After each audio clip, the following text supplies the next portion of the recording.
ನಮಸ್ಕಾರ ವೀಕ್ಷಕರೇ. ಗಂಡ ಬೇರುಂಡ ನಮ್ಮ ಕನ್ನಡದ ರಾಜ್ಯದ ಹೆಮ್ಮೆ. ಮೈಸೂರು ಮಹಾರಾಜ ಅವರ ಸಿಂಬಲು, ನಮ್ಮ ಕರ್ನಾಟಕ ಸರ್ಕಾರದ ಸಿಂಬಲು. ನನಗೆ ತುಂಬಾ ವರ್ಷಗಳಿಂದ ಆಸೆ, ಒಂದು ಗಂಡ ಬೇರುಂಡದ ಚಿನ್ನದಲ್ಲಿ ಮಾಡಿ ಒಂದು ಡಾಲರ್ ಹಾಕೋಬೇಕಂತ ತುಂಬಾ ಒಂದು 40 ವರ್ಷದಿಂದ ಆಸೆ ಇತ್ತು. ಆ ಆಸೆ ಈಗ ಪೂರ್ತಿ ಮಾಡ್ಕೊಳ್ತಾ ಇದ್ದೀನಿ. 25 ಗ್ರಾಮ್ ಅಲ್ಲಿ ಕ್ಯಾಟ್ ಡಿಸೈನ್ ಮಾಡಿ ಚಿನ್ನದಲ್ಲಿ ಮಾಡಿರೋದು. ಇನ್ನು ಪಾಲಿಶ್ ಆಗಿಲ್ಲ, ಇನ್ನು ಡೈಮಂಡ್ಸ್ ರೂಬಿ ಎಲ್ಲ ಫಿಟ್ ಮಾಡುವಾಗ ಇದು ಕಂಟಿನ್ಯೂ ಮಾಡೋಣ.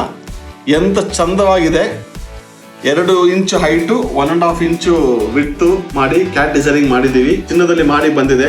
ಗಂಡ ಬೇರುಂಡ ನರಸಿಂಹ ಅವತಾರನ ಕಂಟ್ರೋಲ್ ಮಾಡಕ್ ಆಗಿಲ್ಲ ಅಂತ ಹೇಳ್ಬಿಟ್ಟು ಶಿವ ಸರ್ವೇಶ್ವರರಾಗಿ ಬಂದು ಅವ್ರನ್ನೇ ಸಾಯಿಸ್ತಾರೆ. ಅವ್ರನ್ನ ಸಾಯಿಸಿದ ಮೇಲೆ ಸರ್ವೇಶ್ವರರಿಗೆ ಇರೋ ಪವರ್ ಯಾರಿಗೂ ಸ್ಟಾಪ್ ಮಾಡಲ್ಲ ಅಂತ ಬಿಟ್ಟು ವಿಷ್ಣು ಭಗವಾನ್ ಗಂಡ ಬೇರುಂಡ ಆಗಿ ಬಂದು ಅವ್ರನ್ನ ಸಾಯಿಸಿರೋದು. ಅಂದ್ರೆ the slayer of Narasimha is Sarveshwara. The slayer of Sarveshwara is Ganda Bherunda, the most powerful form of the bird with 2 heads which can also control Narasimha slayer. ಅಂದ್ರೆ ಎಷ್ಟು ಚಂದವಾಗಿ, ಎಷ್ಟು ಪವರ್ಫುಲ್ ಇರಬೇಕು, ನಮ್ಮ ಕರ್ನಾಟಕ ಸರ್ಕಾರ ಎಷ್ಟು ಪವರ್ಫುಲ್ ಇರಬೇಕು ಅಂತ ಒಂದು ಸಾಕ್ಷಿ ಇದು.